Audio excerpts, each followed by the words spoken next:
तू जे बारिश थी है ना थी इंदा जरा पानी है ना बाहर पानी ये ढलान है इवें ढलान है तो ये है वैसे ये पानी है इवें में देवे पिया इतना कर वाला भी हवा चंगी चलती पी है क्योंकि गाड़ी टपदी पी है तो गाड़ी टप्पण हवा होंदी भी जबरदस्त हवा लगती है तो उनके नाल इतना कर माहौल भी बढ़िया पे खूबसूरत माहौल बढ़िया पे हाँ खुश थी वेंदे वाकई खुश थी वेंदे वाला ए देख ना मोबाइल तू चेक कर कितनी खूबसूरत कमाल मोहब्बत सही इतना शार नहीं पुजदा हां सारे देहात को खूबसूरत दे लिहाज नाल हां ए मोटरसाइकिल ते तेरा सी शार नहीं पुजदा हां भाग सारे नहीं पुजदा सारे ठोल को जितना जोर लावे भाग सा नहीं नहीं पुजदा वाकई जुल्लो सी पुलिस वाले ना जुल्लो कोई कह नहीं आ क्या इश्तिहारी थोड़ी अल्लाह माफ करे देख गिनो सी खूबसूरती चेक कर गिनो सी तक दरख्त रात गए हैं बड़ा ही खूबसूरत माहौल है एंजॉय करो ऐसे खदा क्यों लग गए इतना कर ऐसी पानी हमदे सड़ा कल हमदे तले ठीक है इथे कर भरी कर दे भला इथों कर मौज है ना इतना मेरे हिसाब नाल आपे मारे गया उसे खदा क्यों जो छोटे छोटे दरख्त है ना वाला इन्हें को पानी देवण की ते मशीना आमदन पानी मशीना आमदन लेकिन वलाई भी ये तले घरल पे गई है अच्छा जी यानी कि हदूद ए तक है ए तक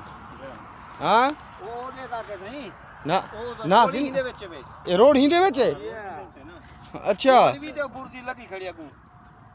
अच्छा यो जी पुर्जी लगी खड़ी है ठीक यानी कि ये सरकार देहात तक के ठीक सरकार देहात से वाटर तक हो से बुतार उसे ओ बुर्जी लगी खड़ी है वाटर दे अरे वाटर है जो वो बुर्जी वो लगी खड़ी है सी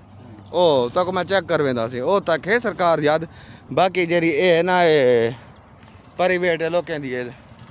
कपास नहीं पिए वे कपास चेक कर गिनो सी ये मतलब खान मोटरसाइकिल तैयार है जी ओ चढ़ो हम चढ़ूँ किवें चढ़ूँ सी मोटरसाइकिल या इवें ठीक है इवें ठीक है एंजॉय मलेशिया हूँ उस्ताद दे साकू दे के वीजा सीधा सी मलेशिया हूँ हां देख अच्छा आजाद है अपना आजाद तोरे ताल दे ढेर बदे ना हां